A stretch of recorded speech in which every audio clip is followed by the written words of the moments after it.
Penentuan prioritas masalah kesehatan adalah suatu proses yang dilakukan oleh sekelompok orang dengan menggunakan metode tertentu untuk menentukan urutan masalah dari yang paling penting sampai yang kurang penting. Bertujuan untuk mengetahui sejauh mana masalah itu penting dan apakah masalah tersebut dapat teratasi. Metode Reinke digunakan untuk menentukan prioritas masalah kesehatan masyarakat berdasarkan 4 kriteria. Magnitude, besarnya masalah. Importance, tingkat kegawatan. Vulnerability, kemungkinan diatasi. Cost, biaya penanganan. Skor diberikan dari 1 hingga 5 berdasarkan data prevalensi, dampak kesehatan, kemungkinan intervensi, dan estimasi biaya.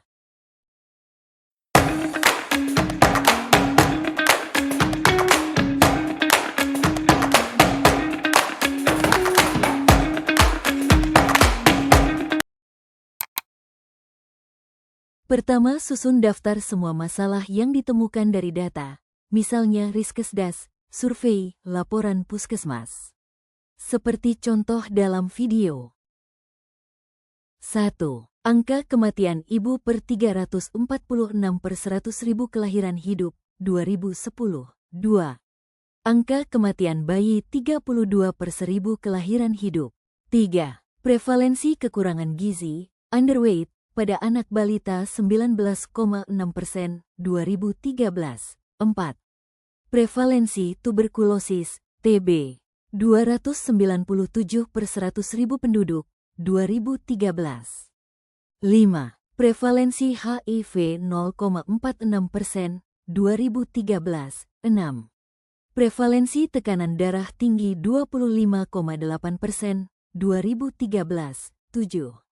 Prevalensi obesitas pada penduduk usia 18 plus tahun 15,4%, 2013.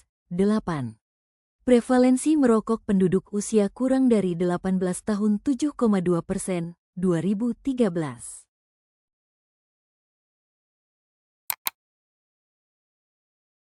Kedua, beri nilai pada setiap masalah satu persatu menggunakan 4 kriteria Reinke. Untuk skor setiap kriteria menggunakan patokan berikut.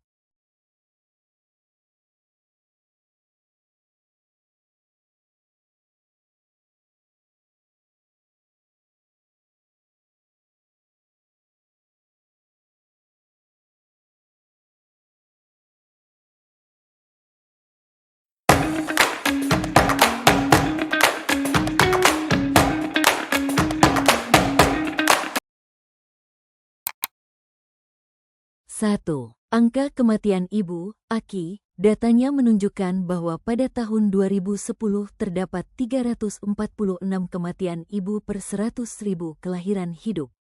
Jika kita ubah ke dalam bentuk persentase, hasilnya adalah 0,346%. Magnitude, 0,346% masuk kategori sedang tinggi, diberi skor 1.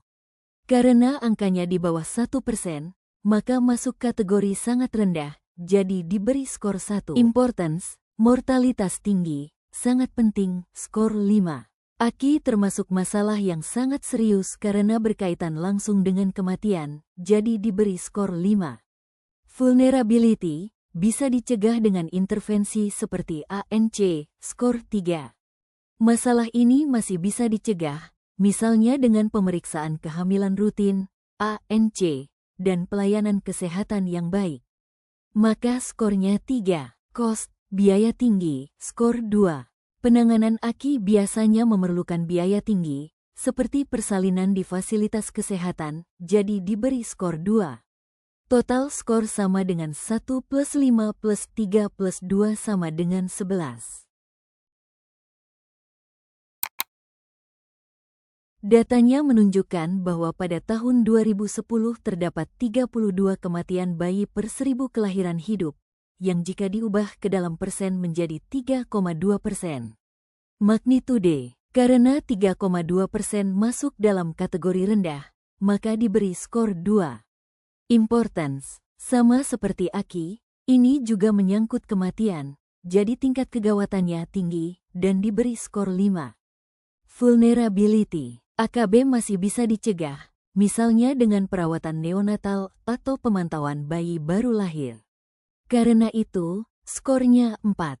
Cost. Biayanya tergolong sedang, seperti untuk imunisasi dan perawatan bayi, jadi diberi skor 3. Total skor sama dengan 2 plus 5 plus 4 plus 3 sama dengan 14. Kekurangan gizi balita. Berdasarkan data tahun 2013, prevalensinya mencapai 19,6%, yang artinya hampir 1 dari 5 balita mengalami masalah gizi. Magnitude, karena angkanya hampir 20%, ini termasuk sangat tinggi, sehingga diberi skor 5.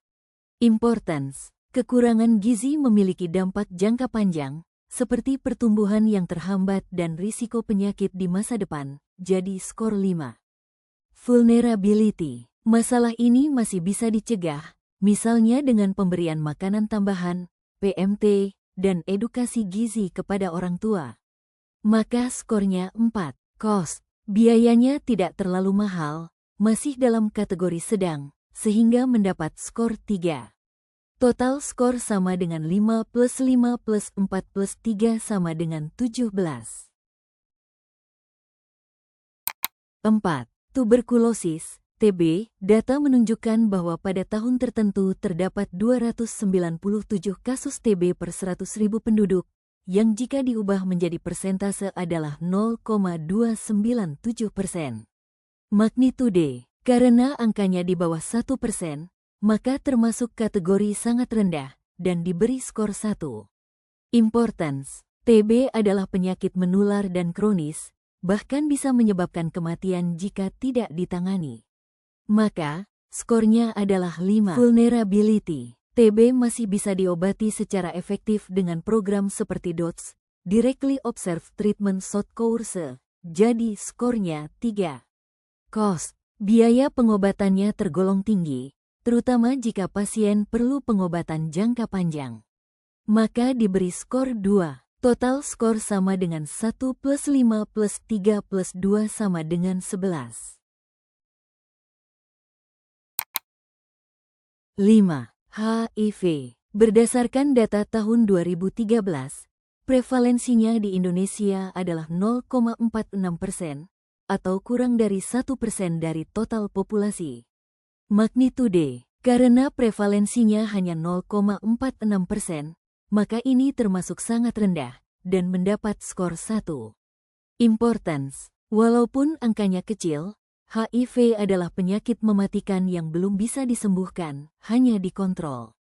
Maka skornya 5. Vulnerability, sayangnya, HIV adalah masalah yang sangat sulit diatasi, baik karena faktor medis maupun sosial, seperti stigma. Maka diberi skor 1. Cost, pengobatan HIV memerlukan terapi jangka panjang dengan biaya sangat tinggi, seperti obat ARV seumur hidup, sehingga skornya juga 1. Total skor sama dengan 1 plus 5 plus 1 plus 1 sama dengan 8. 6. Hipertensi. Menurut data tahun 2013, prevalensi hipertensi di Indonesia mencapai 25,8%. Magnitude, karena prevalensinya sangat tinggi, yaitu di atas 20%, maka diberi skor 5. Importance, hipertensi adalah faktor risiko utama untuk berbagai penyakit serius, seperti stroke, serangan jantung, dan gagal ginjal. Maka, skornya 5. Vulnerability, masalah ini bisa dikontrol, baik dengan edukasi gaya hidup sehat maupun obat-obatan rutin, jadi diberi skor 4. Cost, meskipun bisa diatasi, pengobatan hipertensi memerlukan biaya tinggi, terutama untuk obat jangka panjang dan pemeriksaan rutin. Maka skornya 2. Total skor sama dengan 5 plus 5 plus 4 plus 2 sama dengan 16. 7. Obesitas usia 18+. Berdasarkan data tahun 2013, prevalensi obesitas pada kelompok usia dewasa mencapai 15,4%. Magnitude, Dengan angka 15,4%, obesitas tergolong tinggi, jadi diberi skor 4. Importance. Obesitas merupakan faktor risiko utama untuk berbagai penyakit degeneratif, seperti diabetes, jantung, dan stroke. Maka, skornya 5. Vulnerability. Untuk mengatasi obesitas diperlukan perubahan gaya hidup seperti pola makan sehat dan aktivitas fisik. Hal ini memerlukan waktu dan usaha, sehingga diberi skor 3. Cost. Penanganannya perlu edukasi masyarakat dan kampanye kesehatan, yang tergolong biaya sedang, jadi diberi skor 3. Total skor sama dengan 4 plus 5 plus 3 plus 3 sama dengan 15. 8. Merokok usia kurang dari 18. Data tahun 2013 menunjukkan prevalensinya sebesar 7,2%, artinya cukup banyak anak dan remaja yang sudah mulai merokok. Magnitude, dengan angka 7,2%, ini termasuk cukup tinggi, sehingga mendapat skor 3. Importance, merokok di usia muda punya dampak jangka panjang, mulai dari kerusakan paru-paru, risiko kanker, hingga kecanduan nikotin. Maka diberi skor 5. Vulnerability. Masalah ini cukup sulit dicegah, karena banyak dipengaruhi oleh lingkungan, iklan, dan pergaulan. Jadi, skornya 2. Cost. Penanganannya butuh kampanye besar-besaran dan edukasi luas, tapi masih dalam kategori biaya sedang, jadi skornya 3. Total skor sama dengan 3 plus 5 plus 2 plus 3 sama dengan 13.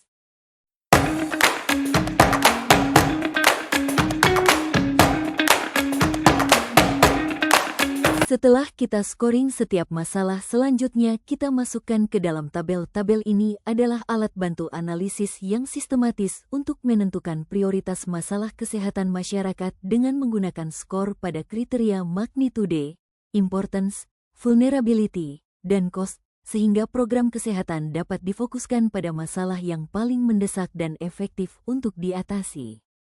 Berdasarkan scoring metode Reinke terhadap 8 masalah kesehatan, masalah dengan skor tertinggi adalah gizi buruk pada balita, prevalensi 19,6% dengan skor total 17.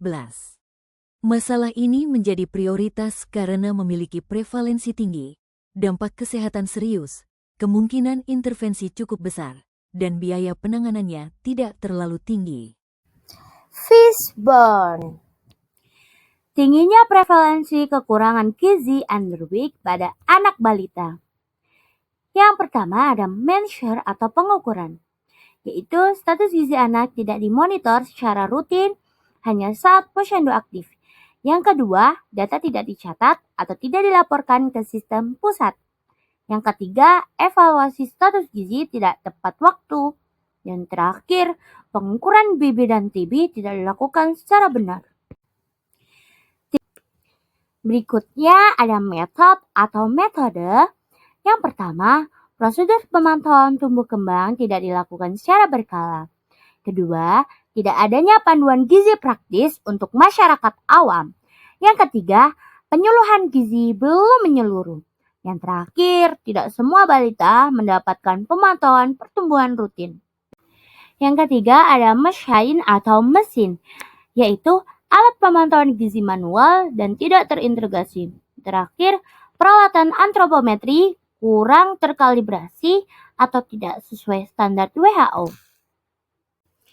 Yang keempat ada materials atau bahan, yaitu yang pertama, keterbatasan bahan makanan bergizi di lingkungan sekitar. Yang kedua, suplemen vitamin tidak tersedia secara merata. Yang ketiga, ketergantungan pada makanan instan. Dan yang terakhir, bantuan PMT dari pemerintah tidak berkelanjutan.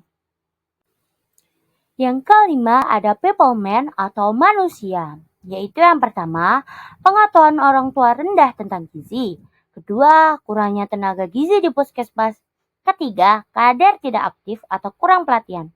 Keempat, orang tua tidak konsisten menerapkan pola makan sehat. Dan yang terakhir, pola asuh. Anak diasuh sembarang orang.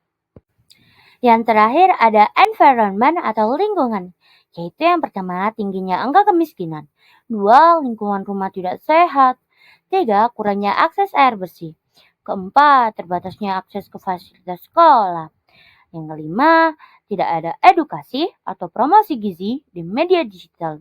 Dan yang terakhir, budaya atau tradisi makan tidak memperhatikan gizi. Itu tadi Fishbone, tingginya prevalensi kekurangan gizi underweek pada anak balita. Kesimpulan, berdasarkan scoring metode Reinke terhadap 8 masalah kesehatan, masalah dengan skor tertinggi adalah gizi buruk pada balita dengan prevalensi 19,6%. Dengan skor total 17, masalah ini menjadi prioritas karena memiliki prevalensi tinggi, dampak kesehatan serius, kemungkinan intervensi cukup besar, dan biaya penanganannya tidak terlalu tinggi. Catatan, scoring dilakukan berdasarkan data dari Riskesdas dan SDKI, serta pendekatan logis berdasarkan literatur perencanaan program kesehatan masyarakat seperti buku Noto Atmojo dan WHO. Metode Reinke tidak memakai rumus statistik, tapi berbasis analisis kontekstual. Demikian penjelasan mengenai metode Reinke dengan penerapannya dalam menentukan prioritas masalah kesehatan. Metode ini sangat berguna dalam menyusun perencanaan program kesehatan yang tepat sasaran. Terima kasih. Wassalamualaikum warahmatullahi wabarakatuh.